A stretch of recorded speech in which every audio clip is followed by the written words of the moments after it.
ఆ రహదారిపై ప్రమాదం ఎప్పుడు ఎటు నుంచి వస్తుందో తెలియక భయంగానే వాహనదారులు రాకపోకలు సాగిస్తున్నారు. ఉమ్మడి ఉభయ గోదావరి జిల్లాలను అనుసంధానం చేసే ఈ కీలక రహదారిపై 2.5 ఏళ్లలో పెద్ద ఎత్తున ప్రమాదాలు జరిగాయి. 170 మందికి పైగా మృతి చెందగా ఎంతో మంది తీవ్ర గాయాల పాలయ్యారు. వాహనదారుల్ని భయపెడుతున్న 16వ నంబర్ జాతీయ రహదారిపై ఈటీవీ పరిశీలనాత్మక కథనం.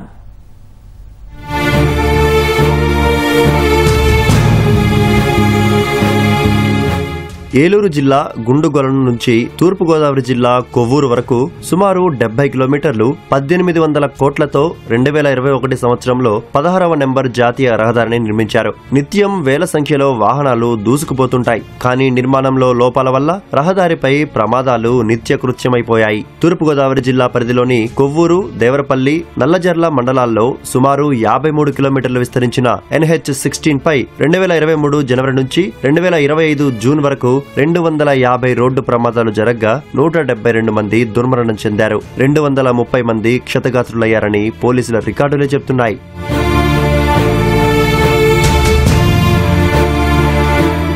కొవ్వూరు మండలం కాపవరం, గౌరీపట్నం మధ్యలో రహదారికి ఇరువైపులా డాబాలు, మెకానిక్ షెడ్లు, పంక్చర్ షాపులు, ఇతర దుకాణాలు ఉండడం వల్ల నిత్యం లారీలు రోడ్డుపైన నిలిపేస్తున్నారు. రాత్రి సమయాల్లో సుమారు 500 మీటర్ల మేర వాహనాలు నిలిచిపోతున్నాయి. దేవరపల్లి మండలం బందపురం వద్ద సర్వీస్ రోడ్డు సరిగ్గా లేకపోవడం వల్ల పూర్తిగా దాన్ని మూసేయాల్సి ఉన్నా ఆ దిశగా చర్యలు లేవు. అక్కడ పోలవరం కుడి కాలువపై నిర్మాణం లేదు. ఈ విషయం తెలియక ఇతర వాహనాలు ప్రమాదాలకు గురవుతున్నాయి. రహదారిపై విద్యుత్ దీపాలు వెలగకపోవడం, సీసీ కెమెరాల వ్యవస్థ సరిగ్గా లేకపోవడంతో ప్రమాదాల తీవ్రత మరింత పెరుగుతోంది. ఈ రహదారిలో ప్రధానమైన దేవరపల్లి డైమండ్ జంక్షన్ లో 400 వాహనాలు పార్కింగ్ చేసుకునే విధంగా ఏర్పాట్లున్నా నేటికి ప్రారంభించకపోవడంతో వాహనాలు రహదారిపై నిలిపివేస్తున్నారు. దీంతో ప్రమాదాలు అధికంగా జరుగుతున్నాయి. ఎర్నగూడెం ఆర్ కన్వెన్షన్ సమీపంలో జాతీయ రహదారిని కలిపే సర్వీస్ రోడ్డు ప్రమాదకరంగా ఉండడంతో పాటు అక్కడే పలు దుకాణాలు వెలిశాయి. నల్లజర్ల మండలం పుల్లలపాడు, అనంతపల్లి నుంచి చోడవరం వెళ్లే మార్గంలోని వంతెన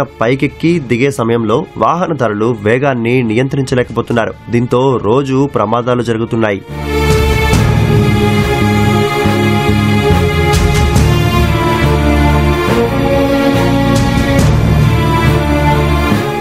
తాజాగా జిల్లా ఎస్పీ నరసింహకిషోర్ రహదారిని పరిశీలించి 13 బ్లాక్ స్పాట్లను గుర్తించారు. నేషనల్ హైవే అధికారులకు నివేదించారు.